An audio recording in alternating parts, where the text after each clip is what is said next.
Welcome, friends, to the longest top 10 list title I may ever use in this series. With Final Fantasy XIII slowly closing upon us, I thought it best to address some conversation surrounding the title that kind of bugs me. Is Final Fantasy XIII a real Final Fantasy game? Every time I hear this question, I grow a little more angry on the inside. Of course it is. How can you call a game that's almost different with every release in its series not what it is? It says Final Fantasy, therefore it is, whether you like it or not, just like Mystic Quest is too. But enough ranting. In reality, there are some defining qualities that make Final Fantasy, at least where the main numbered series goes.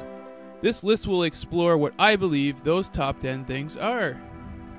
So let's get to it. This is the top 10 things that I think make Final Fantasy games Final Fantasy games. Number 10. Somehow, I just can't picture a Final Fantasy game without someone equipped with Excalibur or Ultima weapon. Equally so, I can't imagine not blasting enemies with Flare or Holy at some point. It's more of a tradition and not a necessity to include these weapons and spells. Like most entries on this list, it's just one of those things that makes me feel like a Final Fantasy game. Number 9. Often in Final Fantasy games, the crystals are the reasons for the problems the heroes must face through the game. Though never really a necessary plot point, such as in 2 and 8, having those crystals of light present is one of those things that always gives me that Final Fantasy feeling. Number 8. Nothing like a little white, fuzzy, bear-like thing with bat wings and a pom-pom on a wire to make me think Final Fantasy.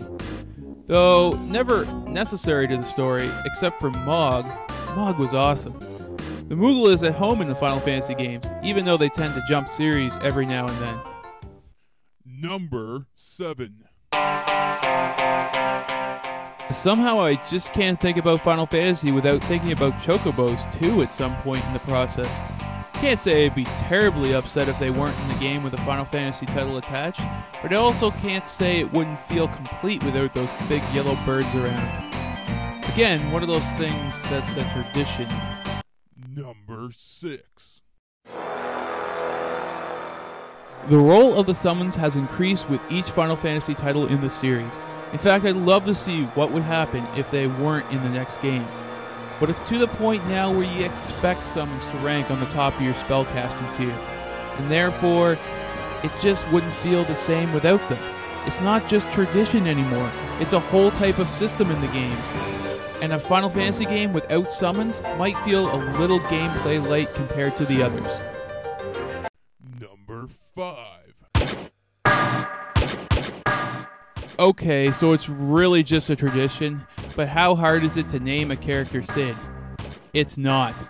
And it's really not Final Fantasy without one. Hell, even the movie Spirits Within has a Cid in it. Case in point, Cid makes Final Fantasy feel like Final Fantasy. Number 4. Now we're into it. Feel free to disagree, but a great story is something that gives me that Final Fantasy feeling. Not to say that other RPGs don't follow this as well, but you have to admit, the story spinners at Square Enix are really quite a talented bunch. Never have I seen such a long list of games about people saving the world from evil have such a diverse quality with every entry.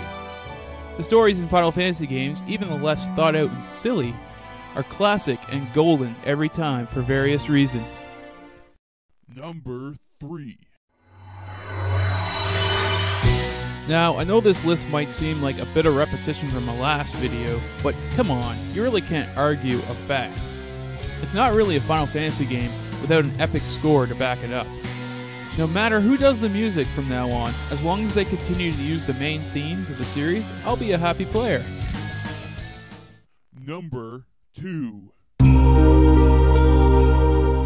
Again, many RPGs follow this lineage, but few do it quite like Final Fantasy. Now, some might argue that Final Fantasy failed to deliver on the aspect of gameplay in some examples, and that's fine. It's their opinion, not mine. Sure, some games can be a bit tedious at times, but I've never not enjoyed playing them. As far as visual presentation goes, come on, that's a given. Final Fantasy is never disappointed in this regard, not even on the not-so-good side of things. This is one of those things I just expect from a Final Fantasy game, and that's why it's at number 2. Number 1. So, without the cast to round things out, you have nothing. The cast drives the story, sometimes the music direction, and of course the visuals. If each Final Fantasy game didn't have such wonderful bad guys and good guys, it just wouldn't feel right. If you didn't have an interesting cast of heroes versus an interesting villain to drive the game, the story would be about a bunch of people that go into the woods and kill animals for various items and gold. Only with walking houses. Well, it's been fun once again. Hopefully now that the new year has come and the busy holiday has passed, I'll be able to make more of these on a regular basis.